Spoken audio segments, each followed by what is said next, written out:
నగరంలో ఉద్యోగం రాసిన వారు మాచిరాజు కామేశ్వరరావు గారు. చలపతి శేషాద్రి చదువులు పూర్తి చేసి నగరంలో ఉద్యోగం చేయాలన్న మోజులో ఉన్నారు. నగరపాలక సంస్థలో ఖాళీలు ఉన్నట్టు తెలిసి ఇద్దరు దరఖాస్తులు పంపుకున్నారు. ఫలానా రోజున ఉద్యోగుల ఎన్నిక జరుగుతుందని ఇద్దరికీ కబురు అందింది. చలపతి తండ్రికి ఒక స్నేహితుడున్నాడు. ఆ స్నేహితుడికి కావలసిన మనిషి మురహరి అనే ఆయన నగరంలో ఉంటున్నాడు. అందుచేత తండ్రి చలపతితో సత్రంలో దిగవద్దని, మురహరి ఇంటికి వెళ్ళమని చెప్పి తన స్నేహితుడి చేత మురహరికి ఒక లేఖ రాయించి చలపతికి ఇచ్చాడు. చలపతి మురహరి ఇంటికి వెళ్ళటానికి నిశ్చయించుకున్నాడు కాని శేషాద్రి ముక్కు ముఖము తెలియని వారింట దిగటం ఏమాత్రం ఇష్టం లేక సత్రంలో దిగుతానన్నాడు. వాళ్ళ ప్రయాణం అనుకున్నంత చురుకుగా జరగక ఉద్యోగస్తుల ఎన్నికకు ముందు రోజు సాయంత్రం నగరం చేరవలసిన వాళ్ళు మర్నాడు చివరి జాములో అక్కడికి చేరారు. తెల్లవారితే ఉద్యోగుల ఎన్నిక. శేషాద్రి సత్రం వెతుక్కుంటూ వెళ్ళిపోయాడు. కాగితం మీద రాసి ఉన్న చిరునామాను బట్టి తన బస చేయవలసిన ఇల్లు సులభంగానే తెలుసుకుని చలపతి అక్కడికి వెళ్ళాడు. అయితే అతను తలుపు తట్టక ముందే ఒక 40 ఏళ్ల మనిషి తలుపు తెరుచుకుని ప్రయాణం చేయబోతున్న వాడిలాగా పెట్టె ఒకటి చేతపట్టుకుని బయటకు వచ్చాడు. మురహరి ఇల్లు ఇదేనా అండి అని చలపతి ఆ మనిషిని అడిగాడు. అవును ఇదే, నేనే మురహరిని, మీరెవరు అని ఆ మనిషి చలపతిని అనుమానంగా చూస్తూ అడిగాడు. చలపతి తన విషయం ఆ మనిషికి చెప్పి, తెల్లవారితే పరీక్ష, అలిసిపోయి ఉన్నాను, కాసేపు విశ్రాంతి తీసుకుందామని వచ్చాను అన్నాడు. ఆయన ఎంతో నొచ్చుకొని, మా అన్నగారికి ఒంట్లో ఏమీ బాగాలేదని కబురు అంది, కంగారుగా బయలుదేరుతున్నాను, ఇల్లు మీదే అనుకోండి, రేపు సాయంత్రానికి వచ్చేస్తాను అని వెళ్ళిపోయాడు. లంకంత ఇల్లు. చలపతి ఒకసారి ఇల్లంతా చుట్టి మధ్య గదిలో మంచం వాల్చుకుని పడుకున్నాడు. అతనికి కునుకు పట్టినట్టన్నా అనిపించకుండానే తలుపు ఎవరో దడదడా బాదారు. చలపతి ఉలిక్కిపడి లేచి తలుపు తీశాడు. బయట బాగా తెల్లవారిపోయింది. ఇంటి బయట 10 మంది మనుషులు కర్రలు పట్టుకుని నిలబడి ఉన్నారు. తలుపు తెరిచిన మరుక్షణం వాళ్ళు చలపతి మీదికి ఉరికి పెడరెక్కలు విరిచి పట్టుకున్నారు. వారి వెంట ఉన్న ఒక ముసలాయన, నేను రాననుకుని దొంగ వెధవ చుట్టంలా ఇంట్లో తిష్ట వేశాడు.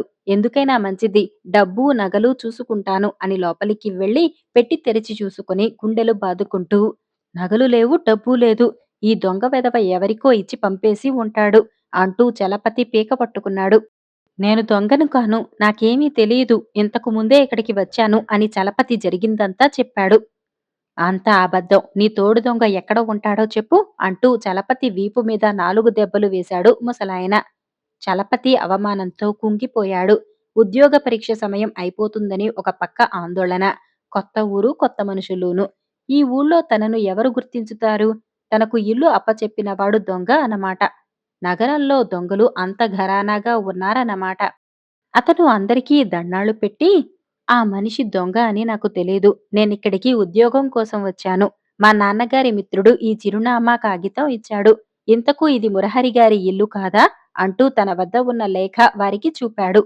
మురహరి ఆ ఇల్లు ఖాళీ చేసి 6 నెలలు అయిందట. వీణ్ణి గదిలో బంధించి ఆ మురహరిని పిలుచుకురండి అని ఎవరో సలహా ఇచ్చారు. చలపతిని గదిలోకి తోసి గొళ్ళెం పెట్టి మురహరిని పిలుచుకొని వచ్చారు. అప్పటికి మధ్యాహ్నమైంది. అప్పటికి చలపతి ప్రయాణపు బడలికతోనూ నిద్ర చాలక పరీక్ష మించిపోతుందన్న ఆందోళనతోనూ సగం చచ్చి ఉన్నాడు. మురహరి వచ్చి చలపతి వద్ద ఉన్న లేఖ తీసుకుని చూసి, ఇది నా మిత్రుడు రాసినదే, ఈ అబ్బాయిని నేను లోగడ చూడలేదు కాని ఇతను నిశ్చయంగా మా ఊరి వాడే అన్నాడు. అందరూ చలపతికి క్షమాపణ చెప్పుకుని అతన్ని విడిచిపెట్టారు. మురహరి అతన్ని తన ఇంటికి ఆహ్వానించాడు. కాని చలపతి, మీరు నాకివ్వాళ మహోపకారం చేశారు, ఇక నేను మా ఊరి తిరిగిపోతాను, ఇక్కడ పరీక్ష అయిపోయింది అంటూ ఆ ఇంటి నుంచి బయటపడ్డాడు. శేషాద్రి చలపతికి ఎదురు వచ్చి, పరీక్షకు రాలేదేం అని అదుర్దాగా అడిగాడు. చలపతి జరిగిందంతా చెప్పాడు.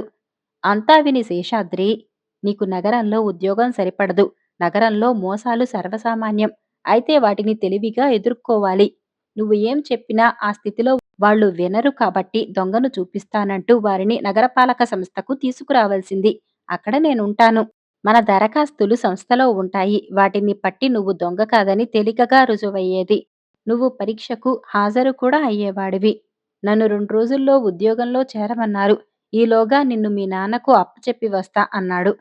చలపతి తమ ఊరు చేరి వ్యవసాయం ప్రారంభించాడు. ఖలీఫా ఉమర్ శీలం రాసినవారు కృపానంద్ గారు. మహమ్మద్ ప్రవక్త దేహం చాలించిన అనంతరం ఆయన ఉపదేశాలను ప్రచారం చేయటానికి ఆయన మేనమామ అయిన అబూబెకర్ మొదటి ఖలీఫా అయ్యాడు. ఆయన ముసల్మానులకు మత శాసనకుడు, సర్వాధికారాలు గల నాయకుడును. అబూబెకర్ ఖలీఫా అనంతరం ఉమర్ ఇబన్ అల్ ఖత్తాబ్ అనే ఆయన రెండవ ఖలీఫా అయ్యాడు. హరున్ అల్ రషీద్ అనే ఖలీఫా మనకు చిరపరిచితుడు. కానీ ఈయన కాలం నాటికి ఖలీఫాలు చక్రవర్తుల్లాగా భోగలాలసులై తమ జీవితాన్ని మత ప్రచారానికి కాక కళల వ్యాప్తికి ఎక్కువగా వినియోగించారు. తొలి ఖలీఫాలు అలా కాక తమ జీవితాలను మతానికి, ధర్మానికి అంకితం చేసి సాటి ముసల్మానులకు ఆదర్శ పురుషులుగా ఉంటూ వచ్చారు. అటువంటి వాడే ఖలీఫా ఉమర్. ఆయన జీవితం నిరాడంబరంగా వెళ్ళిపోయింది. ఆయన ఇస్లాము మత ప్రచారం కోసం యుద్ధాలు చేశాడు. ఆ మత ధర్మాన్ని అందరికన్నా హెచ్చుగా తానే అనుష్ఠించాడు. ఆయనను గురించి అనేక కథలు చెబుతారు. ఉమర్ స్వార్థం ఎలాంటిదో ఎరుగడు. యమేస్ రాజులు తనకు ఓడిపోయినప్పుడాయన వారి సంపదను ముసల్మానులందరికీ విచక్షణ లేకుండా సమంగా పంచిపెట్టాడు. ఇలా పంచిన వారిలో చారల గుడ్డ కూడా ఉన్నది. ఇది అందరికీ తలా ముక్క వచ్చింది. దానితో ఆయన అంగీ కుట్టించుకున్నాడు. ఒకనాడాయన మదీనా మసీదులో ఈ అంగీ ధరించి తన అనుచరులను నాస్తికులపైకి యుద్ధానికి తయారు కమ్మని ఉద్బోధించసాగాడు. అప్పుడు సభికులలో ఒకడు లేచి, "మేము నీ మాట వినం" అన్నాడు. "ఎందుకు వినరు?" అని ఉమర్ అడిగాడు. "యమన్ చారల గుడ్డల ముక్కలు అందరికీ సమానంగా పంచుతున్నావు. నీవిప్పుడు ధరించిన కొత్త అంగీ దానితో తయారు చేసినది. నీవు అంత పొడుగైన వాడివే. నీ వంతుకు వచ్చిన ముక్కతో అంత పెద్ద అంగీ ఎలా వచ్చింది?" అని సభికుడు సవాలు వేశాడు. ఉమర్ తన కొడుకు అబ్దల్లా కేసి తిరిగి, "ఈ మనిషి చేసిన సవాలు న్యాయమైనది. సమాధానం చెప్పు" అన్నాడు. అప్పుడు అబ్దుల్లా లేచి, "ముసల్మానులారా, మన నాయకుడికి కొత్త అంగీ కుట్టించుకోవాలి అనిపించింది. ఆయన వంతు వచ్చిన గుడ్డ ముక్క అంగీకి చాలకపోతే నా వంతు వచ్చిన ముక్క కూడా ఆయనకే ఇచ్చాను. ఈ అంగీ లేకపోతే ఆయన మీ ఎదుటికి రావటానికి బట్టలు కూడా లేవు" అని చెప్పాడు. సవాలు చేసిన వాడు, "మేము నీ మాట వింటాము" అని పెద్దగా కేకపెట్టాడు. Umar Syria, Mesopotamia, Egypt, Persia మొదలైన దేశాలన్నిటినీ జయించి ఇరాక్లో బస్రా, కుఫా నగరాలు స్థాపించి మదీనాకు తిరిగి వచ్చేసరికి ఆయన దుస్తులన్నీ చీలికలు వాలికలై ఉన్నాయి. ఆయన వాటితో మసీదు ముందుండే మెట్లపై కూర్చొని అందరూ చెప్పే ఫిర్యాదులను వింటూ, వీడు లక్షాధికారి అని, వీడు ఒంటెలు కాసేవాడని విచక్షణ చూపకుండా అందరికీ న్యాయం చేశాడు. ఆ కాలంలో కాన్స్టాంటినోపుల్ను పరిపాలించే క్రైస్తవ రాజు మదీనాకు ఒక దూతను పంపుతూ ఖలీఫాకు గల సాధన సంపత్తి ఎటువంటిదో, ఆయన బలం ఎందులో ఉన్నదో రహస్యంగా తెలుసుకుని రమ్మని హెచ్చరించాడు. ఆ దూత మదీనాకు వచ్చి అక్కడ పౌరులను, "మీ రాజుగారు ఎక్కడ ఉంటారు?" అని అడిగాడు. "మాకు రాజు లేడు. అల్లా సేవకుడు, ఆస్తికులకు నాయకుడు అయిన ఖలీఫా మాత్రమే ఉన్నాడు. ఆయన మసీదు వద్ద కనిపిస్తాడు. అక్కడ ఆయన ఫిర్యాదులు వింటూ ఉంటాడు లేదా నిద్రపోతూ ఉంటాడు" అని మదీనా పౌరులు దూతతో చెప్పారు. మసీదుకు దారి తెలుసుకుని ఆ దూత వచ్చి చూసేసరికి మిట్ట మధ్యాహ్నం ఎండకు కాలే రాళ్ల మీద మేనువాల్చి తల కింద దిండు కూడా లేకుండా ఉమర్ నిద్రపోతున్నాడు. ఆయన తల నుంచి కారే చెమట రాతిపై చిన్న మడుగు కట్టి ఉన్నది. అది చూసి రాజదూత కంగారుగా, "రాజాదిరాజులు ఈ బిచ్చగాడికి లొంగిపోయారు. ఒక పెద్ద సామ్రాజ్యానికి ఈయన అధినాయకుడు. ఇటువంటివాడు ప్రజలకు ఏలిక అయితే మిగిలిన రాజ్యాలు ముసుగు వేసుకోవలసిందే" అన్నాడు. పర్షియా దేశానికి రాజధాని ఇస్తాఖర్. అక్కడి రాజు ఓడిపోయి ముసల్మానులు రాజసౌధాన్ని కొల్లగొట్టినప్పుడు దొరికిన అమూల్యమైన వస్తువులలో 60 మూరల చదరం గల ఒక రత్న కంబళి కూడా ఉన్నది. దానిపై ఒక పూదోటి చిత్రించి ఉన్నది. పూలన్నీ రత్నాలతోనూ, కొమ్మలన్నీ బంగారు తీగెలతోనూ తయారు చేశారు. ముసల్మానుల సేనానాయకుడైన అబూ పక్కాస్కు దాని ఖరీదు అంచనా కట్టే శక్తి లేదు. అయినప్పటికీ అది చాలా విలువైనదని గ్రహించి దానిని ఖలీఫా ఉమర్కు బహుకరించాలని ప్రత్యేకంగా ఉంచాడు. ఈ రత్నకంబళి తన చేతికి అందగానే ఉమర్ దానిని ముక్కలుగా కత్తిరించి మదీనాలో ఉండే నాయకులందరికీ తలా ఒక ముక్క ఇచ్చేశాడు. తాను ఒక్క ముక్క కూడా ఉంచుకోలేదు. ఈ ముక్కలలో ఒకటి 20,000 దీరాములకు అమ్ముడైదట. పర్షియాపై జరిగిన ఈ యుద్ధంలోనే ముసల్మానులకు లొంగిన సామంతులలో హర్ముజాన్ అనేవాడున్నాడు. తన భవిష్యత్తు ఖలీఫా స్వయంగా నిర్ణయించే షరతుపైననే ఈయన లొంగి వచ్చాడు. ఆయనను ఇద్దరు ముసల్మాను వీరులు మదీనాలో ఉన్న ఉమర్ వద్దకు తీసుకువచ్చి, ఈ సామంతు చాలా గొప్ప హోదా గలవాడని, అందుచేతనే ఆయనను రాజలాంఛనాలు ధరించనిచ్చామని ఉమర్‌తో మనవి చేసుకున్నారు.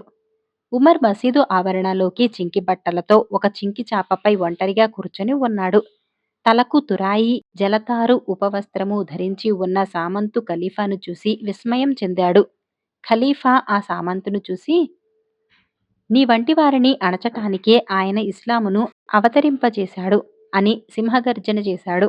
తర్వాత ఖలీఫా సామంతు ధరించిన రాజోచితమైన దుస్తులన్నీ ఒడదీయించి కప్పుకోవడానికి ఒక ముతక దుప్పటి ఇచ్చి, ఇప్పుడు నీకు తగిన దుస్తులు ధరించావు. చెప్పు, ఇప్పుడు సర్వసంపన్నుడు ఈశ్వరుడేనని అంగీకరిస్తావా అని అడిగాడు.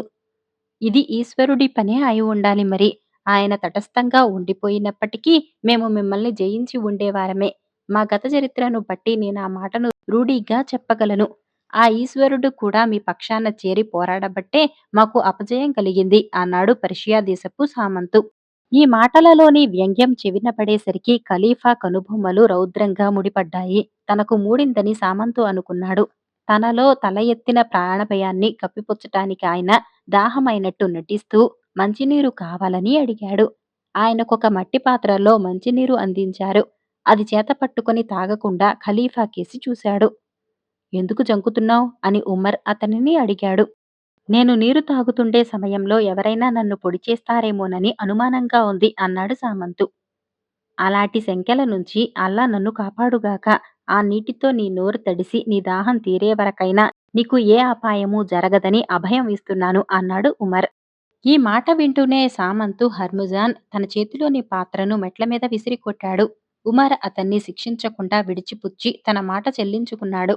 ఆయన ఔదార్యానికి ముగ్ధుడై హర్ముజాన్ ఇస్లాం మతం స్వీకరించి చాలా ప్రతిష్ఠ గడించాడు. జెరూసలేం నగరం ముసల్మానులకు లొంగిపోయినప్పటికీ అది క్రైస్తవుల పుణ్యక్షేత్రంగా ఉండేది. సోఫ్రోనియస్ అనే ఆయన ఆ నగరానికి ప్రధాన గురువు. ఖలీఫా స్వయంగా వచ్చే పక్షాన నగరాన్ని ఆయనకే స్వాధీనపరుస్తానని సోఫ్రోనియస్ అన్నాడు. ఈ సంగతి తెలిసి ఉమర్ మదీనా నుంచి ఒంటరిగా బయలుదేరి జెరూసలేం నగరానికి వచ్చాడు. ఆయన ఎక్కిన ఒంటెపైన ఉన్న మూటలలో ఒకటి ఒంటె మేత, రెండవ దానిలో ఖర్జూర కాయలు. వీటితో పాటు ఒక కొయ్య కంచము, మంచినీటి తిత్తి మాత్రమే తీసుకుని ఉమర్ అహోరాత్రాలు ప్రయాణం చేశాడు. ప్రార్థనలు చేయటానికి దారిలో తటస్థపడిన ముఠాల వాళ్ళు తగువులు తీర్చటానికి మాత్రమే ఆయన ఆగుతూ వచ్చాడు. నగర స్వాధీన పత్రంపై సంతకం చేసి ఆయన నగరంలో ప్రవేశించాడు. ఉమర్ సోఫ్రానియస్ నగరంలో నడుస్తుండగా ఒక క్రైస్తవుల చర్చి కనిపించింది. దానిని చూడగానే తాను భగవద్ధ్యానం చేసుకునే వేళ అయిందని ఉమర్కు జ్ఞాపకం వచ్చింది. తాను ధ్యానం చేసుకోవటానికి ఏదైనా చూపించమని అడిగితే సోఫ్రోనియస్ చర్చిలో చేసుకోవచ్చునని అన్నాడు. మీ మతం సరి అయినది కాదని నాకు తెలుసు కానీ నేను మీ చర్చిలో ప్రార్థన చేయను. ఎందుకంటే నేను ప్రార్థన చేసిన స్థలాన్ని మా ముసల్మానులు తక్షణమే స్వాధీనపరుచుకుంటారు అన్నాడు ఖలీఫా. ఆయన తన ప్రార్థన పూర్తి అయ్యాక క్రైస్తవ మత గురువుతో, మా ముసల్మానుల కోసం మసీదు కట్టుకునేందుకు తగిన స్థలం చూపండి అన్నాడు. సోఫ్రానియస్ ఖలీఫాను సులైమాన్ దేవాలయం ఉండిన స్థలానికి తీసుకుపోయి అక్కడ మసీదు కట్టుకోమన్నాడు. ఆ ప్రదేశంలో ఒక పవిత్రమైన శిల ఉన్నది. దానిని జేకబ్ శిల అంటారు. ఆ శిల నిండా చెత్తాచెదారం వేసి ఉన్నది. ఖలీఫా ఎవరితోనూ ఏమీ అనకుండా ఆ చెత్త కొంత తీసి తన ఒడిలో వేసుకుని దూరంగా తీసుకుపోయి పారేశాడు. ఆ విధంగా ఆ ప్రదేశం శుభ్రం చేయబడి అక్కడ ఉమర్ మసీదు వెలిసింది. ఇది ఇప్పటికీ ఉన్నది. ఉమర్ తన జీవితమంతా మక్కాలోనూ, మదీనాలోనూ గడిపాడు. ఆయన చిరుగుబొంతలు తప్ప ధరించలేదు. ఆ చింకిపాతలతో చేతిలో ఒక కర్ర పట్టుకొని వీధుల వెంట తిరుగుతూ ఎవరెవరు ఏ ఏ మోసాలు చేస్తున్నారో కనిపెట్టేవాడు. వర్తకులు హెచ్చు ధరలు పుచ్చుకుంటుంటే మందలించేవాడు. మరీ క్షమించరాని నేరం చేస్తే కర్రతో కొట్టేవాడు కూడా. ఒకనాడాయన పాలు పెరుగు అమ్మే వీధి గుండా పోతూ ఒక ముసలావిడ చేస్తున్న మోసం గమనించాడు. ఆయన ఆమెను సమీపించి, ఏమమ్మా, సాటి వాళ్లను అలా మోసం చేయవచ్చునా? ఇంకెప్పుడు పాలల్లో నీళ్లు కలపకు అని హెచ్చరించాడు. ఆమె తప్పు ఒప్పుకున్నది. మర్నాడు ఖలీఫా అటుగా వచ్చి ఆ ముసలావిడ ఎప్పటిలాగే పాలల్లో నీళ్లు కలుపుతూ ఉండటం చూసి, దుర్మార్గురాలా, పాలల్లో నీళ్లు కలపవద్దని నిన్ననే కదా చెప్పాను అన్నాడు. ప్రమాణపూర్తిగా చెబుతున్నాను, నేనలాంటి పని చెయ్యలేదు అన్నది ముసలావిడ. ఆమె అలా ప్రమాణం చేసేసరికి దుకాణం లోపల నుంచి ఆమె కూతురు బయటకు వచ్చి, అమ్మా, నీవు వారితోనే అబద్ధాలాడుతున్నావా? చేసిన మోసానికి తోడు అబద్ధం కూడానా? అన్నది. ఖలీఫా మనసు ఈ మాటలకు నిండిపోయింది. ఆయన ముసలావిడను మందలించటానికి బదులు తన కొడుకులైన అబ్దల్లా, అకింలకేసి తిరిగి, "ఈ సద్బుద్ధిగల పిల్లను మీ ఇద్దరిలో ఎవరు పెళ్లాడతారు? ఆమె కడుపున అంత మంచి పిల్లలే కలుగుతారు" అన్నాడు. అకిం ఆ పిల్లను పెళ్లాడటానికి అంగీకరించాడు. ఖలీఫా కొడుకు, పాలావిడ కూతురుకు వైభవంగా వివాహం జరిగింది. వారి దౌహిత్రుడైన అబ్దల్లా అజీజ్ అనేవాడు ఖలీఫా అయి 5గురు గొప్ప ఖలీఫాలలో ఒకడుగా ప్రసిద్ధికెక్కాడు. బేతాళ కథలు అరణ్యకుడు. పట్టువదలని విక్రమార్కుడు చెట్టు వద్దకు తిరిగి వెళ్లి చెట్టుపై నుంచి శవాన్ని దించి భుజాన వేసుకుని ఎప్పటిలాగే మౌనంగా శ్మశానంకేసి నడవసాగాడు. అప్పుడు శవంలోని బేతాళుడు, "రాజా, నువ్వు రాజకీయాలు వదిలేసి ఆటవిక పరిశ్రమలో పడితే వెనకటికి అరణ్యకుడు అనే ఆటవికుడు రాజకీయాలలో పడ్డాడు. శ్రమ తెలియకుండా నీకు అతని కథ చెబుతాను విను" అంటూ ఇలా చెప్పసాగాడు.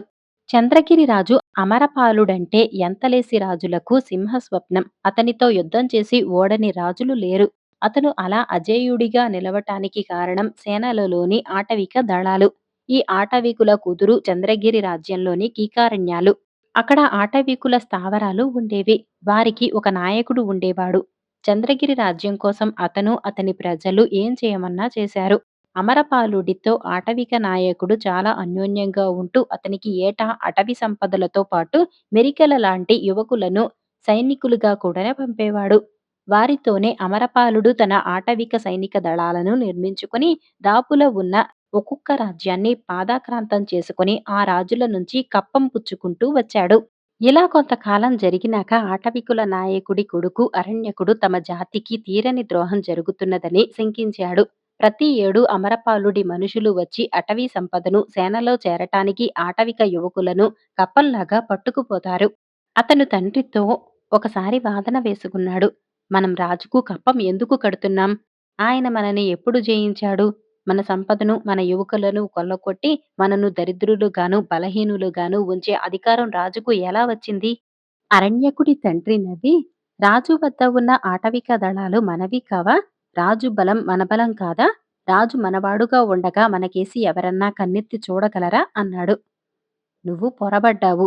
రాజు బలం మన బలం కాదు. మన బలమే రాజు బలం. మన దళాలు లేకపోతే రాజు ఇన్ని దేశాలు జయించగలుగునా? నువ్వు నేను స్వతంత్రులం కాదు, సామంతులం. రాజు మనుషులు వచ్చి కప్పం అడిగినప్పుడు మనం నిరాకరిస్తే అప్పుడు గాని నీకు నిజం తెలియదు" అన్నాడు అరణ్యకుడు. ఆటవిక నాయకుడు చాలాసేపు ఆలోచించుకుని ఆటవికుల సభలో తాను నాయకత్వం వదులుకుంటున్నానని, ఇక నుంచి అరణ్యకుడు నాయకుడవుతాడని, అందరూ అతని ఆజ్ఞలు పాటించవలసి ఉంటుందని ప్రకటించాడు. తర్వాత కొద్ది రోజులకే రాజు మనుషులు వచ్చి ఏటా రాజుకు పంపే వెదురు బియ్యము, చందనపు చెక్కలు, పులి చర్మాలు, ఏనుగులు, 25 మంది యువకులు తీసుకుపోతామన్నారు. అరణ్యకుడు వాళ్లతో ఇలా స్పష్టంగా చెప్పాడు. "మేం మీకు కప్పం కట్టవలసిన అవసరం లేదు. చంద్రగిరి రాజ్యం మీది అయినట్టయితే మాదీను. మేం స్వతంత్ర జీవులం. కానీ మా యువకులందరూ మీ సైన్యంలో చేరి ఉన్న కారణం చేత చాలా దుర్భరులమై ఆత్మరక్షణ కూడా చేసుకోలేని స్థితికి వచ్చాం. ఇంక మీదట ఈ ఏర్పాటు సాగదు. మా ఆటవిక దళాలను మాకు తిప్పి పంపమని రాజుగారికి చెప్పండి. అటవీ సంపద ఆటవికులది. రాజుగారికి దారిద్ర్యం సంప్రాప్తమైతే మా సంపద మీద ఆధారపడవచ్చు. అలాగే రాజ్యానికి శత్రుభయం కలిగిన నాడు మా సైనిక దళాలు దేశరక్షణకు పోరాడతాయి. ఈ విషయం నేను రాజుగారికి హామీ ఇస్తున్నాను." రాజుగారి మనుషులు వెళ్లిన మర్నాడు రాజుగారి నుంచి అరణ్యకుడికి ఇలా తాకీదు వచ్చింది. "ఆటవికులు స్వతంత్రులు కారు. అమరపాలుడి ఏలుబడిలో ఉన్నవాళ్లు. ఆనవాయితీ ప్రకారం అటవీ సంపద 2 రోజుల్లో చేరని పక్షంలో సేనలో ఉన్న ఆటవిక దళాల వాళ్లను ఖైదులో పెట్టి తిండి పెట్టక మార్చి చంపటం జరుగుతుంది. ఆటవికుల స్థావరాలు నేలమట్టమవుతాయి." ఇది విని అరణ్యకుడికి ఆశ్చర్యం కలిగింది. అతను రాజదూతలతో, "మేం రాజుగారి సామంతులం కాము. మమ్మల్ని రాజుగారు గెలిచిన మీదట ఎవరికెవరు సామంతులో తేలిపోతుంది. కప్పం కట్టేది లేదు" అని చెప్పాడు. అతను ఒక విధంగా అంచనా వేసి యుద్ధానికి సిద్ధపడ్డాడు. ఆ అంచనా ఏమిటంటే, రాజు తమ గూడెం మీదకి తమ ఆటవిక దళాలను పంపితే వాళ్లను తిరిగిపోకుండా చూసుకుందామని. కాని అలా జరగలేదు. గూడెం మీదకి వచ్చిన సైనికులలో ఆటవికుడు ఒక్కడూ లేడు. ఈ సైనికులను ప్రచ్ఛన్న యుద్ధంతో ఆటవికులు మట్టుపెట్టారు. చాలా మంది బందీలుగా చిక్కారు. "యుద్ధానికి ఆటవిక దళాలు రాలేదేం?" అని అరణ్యకుడు అడిగితే, "పట్టుబడిన సైనికులు. వాళ్ళంతా ఖైదులో ఉన్నారు" అని చెప్పారు. రాజుగారి తాకీదు విన్నప్పుడు కలిగిన అనుమానం అరణ్యకుడిలో మరింత బలపడింది. అతను కర్తవ్యం ఏమిటా అని ఆలోచిస్తూ ఉండగా అనుకోని సంఘటన ఒకటి అతనికి తోడ్పడింది. కొందరు దొంగలు కీకారణ్యంలోకి ఒక మేనాతో సహా పోతూ ఆటవికుల కంటపడ్డారు. దొంగలకు ఆటవికులకు పోరాటం జరిగి దొంగలంతా పట్టుపడ్డారు. మేనాలో ఉన్నది రాజకుమార్తె. దొంగలు నిజంగా దొంగలు కారు. అరణ్యకుడు చిత్రవద చేస్తానని భయపెడితే నిజం బయటపెట్టారు. రాజుగారి ఏకసంతానమైన కుమార్తెను అరణ్యంలోకి తీసుకుపోయి చంపమని మంత్రి వారిని నియోగించాడట. అరణ్యకుడికి ఒక్కసారిగా జ్ఞానోదయమైంది. అతని అనుమానం రూఢి అయిపోయింది. అతను మంత్రి పంపిన వారితో రాజకుమార్తె సంగతి చూసుకునే బాధ్యత నాది. ఆమె ఇక మా గూడెం మనిషే అనుకోండి. పోతే మీరు నాకు శుభవార్త తెచ్చారు కనుక మిమ్మల్ని విడిచిపుచ్చుతాను. నాది మంత్రి గారిది ఒకే ఆశయం. ఆయనను సింహాసనం మీద కూర్చోపెట్టటానికి నేను సిద్ధమే. నాతో సంప్రదించటానికి ఆయనను ఒకసారి రమ్మనండి. మా మధ్య ఒప్పందం జరగటం ఆయనకు నాకు కూడా లాభం అన్నాడు. ఈ మాట తెలుస్తూనే మంత్రి అరణ్యకుణ్ణి చూడవచ్చాడు. అరణ్యకుడు మంత్రిని చంపేసి రాజకుమార్తెను వెంటపెట్టుకుని రాజును చూడబోయాడు. రాజకుమార్తె అపహరణము, మంత్రి చావు గురించి విని రాజు ఎంతో నొచ్చుకొని, మీ ఆటవికులు నాకు ఎన్నో విజయాలు చేకూర్చి పెట్టారు. అవన్నీ ఒక ఎత్తు, నువ్వు నన్ను ఒంటరిగా పెద్ద కుట్ర నుంచి కాపాడటం ఒక ఎత్తును. మంత్రి ఏం చేస్తున్నది నేను సరిగా గమనించక పరిస్థితి విషమించనిచ్చాను. మీ ఆటవికులు నాకు సామంతులని నేనెన్నడూ అనలేదు. నీ తండ్రి నాపై గల ప్రేమ కొద్దీ మీ సంపదను, యువకులను నా వశం చేస్తూ వచ్చాడు. దాన్ని నువ్వు వ్యతిరేకించావంటే అది నీ తప్పు కాదు. మీ ఆటవిక సైనికులను మంత్రి చెరలో పెట్టించటం కూడా నాకు తెలియకుండానే జరిగింది. వారిని తీసుకుపో అన్నాడు. లేదు మహారాజా, వాళ్ళను మీ వద్దనే ఉండనియ్యండి అని అరణ్యకుడు రాజు వద్ద సెలవు పుచ్చుకున్నాడు. బేతాళుడి కథ చెప్పి, రాజా, అమరపాలుడు పంపిన తాకీదు విని అరణ్యకుడికి కలిగిన అనుమానమేమిటి? తమ గూడెం మీది దాడి జరిగిన మీదట అది ఎందుకు బలపడింది? రాజకుమార్తె ఉదంతంతో అది ఎలా రూఢి అయింది? తనలాగే మంత్రి కూడా రాజు పత్రం కోరుతున్న సంగతి ఎలా తెలిసింది అతనికి? తెలిసినవాడు మంత్రిని పిలిపించి ఎందుకు చంపాడు? అంతా అయినాక అరణ్యకుడు తండ్రి నాటి ఆనవాయితీని పూర్తిగా ఎందుకు ఆమోదించాడు? ఈ ప్రశ్నలకు సమాధానం తెలిసి కూడా చెప్పకపోయావో నీ తల బద్దలవుతుంది అన్నాడు. దానికి విక్రమార్కుడు తన తండ్రి రాజు పట్ల స్నేహంతో కాక దాస్య బుద్ధితో ప్రవర్తించాడనుకోవటంలో కొంతవరకు అరణ్యకుడు పొరపాటు పడ్డాడు. కాని ఆ పొరపాటుకు కారణం లేకపోలేదు. రాజు మనుషులు కప్పంలాగా పట్టుకుపోతున్నది అతను సహించలేక తాను నాయకుడు కాగానే దాన్ని నిరాకరించాడు. రాజు ఏం చేస్తాడో దాన్ని బట్టి తండ్రి వైఖరి నిజమో కాదో తెలుసుకుందామని అతని ఉద్దేశం కావచ్చు. కాని రాజుగారు ఈ కప్పం కోసం ఆటవిక దళాలను ఖైదులో పెట్టి తిండికి మార్చి చంపుతానంటాడని అతను కలలో కూడా ఊహించలేదు. ఎందుకంటే ఆ దళాలను చంపుకోవటం కన్నా రాజుకు ఆత్మహత్య ఉండదు. అందుచేత అది రాజు పంపిన సందేశమేనా అని అతనికి సందేహం కలిగింది. ఆటవిక సైనికులు చెరలో ఉన్నారని మంత్రి పంపిన మనుషులు చెప్పినాక ఇది మంత్రి ఆలోచనేనని, అతను రాజును నాశనం చేయటానికి ఎత్తువేస్తున్నాడని అరణ్యకుడు స్పష్టంగా గ్రహించాడు. తన సందేశం విని ఎప్పుడైతే మంత్రి వచ్చాడో అప్పుడే అతను రాజద్రోహి అని తేలిపోయింది. తర్వాత అరణ్యకుడు మంత్రిని చంపి రాజును తమ సైనికులను రక్షించుకుని తన తండ్రి అమలు జరిపిన ఆనవాయితీ ఆమోదించటం తప్ప ఇంక చేయదగినది ఏమీ లేదు అన్నాడు. రాజుకి ఈ విధంగా మౌనభంగం కలగగానే బేతాళుడు శవంతో సహా మాయమై తిరిగి చెట్టెక్కాడు.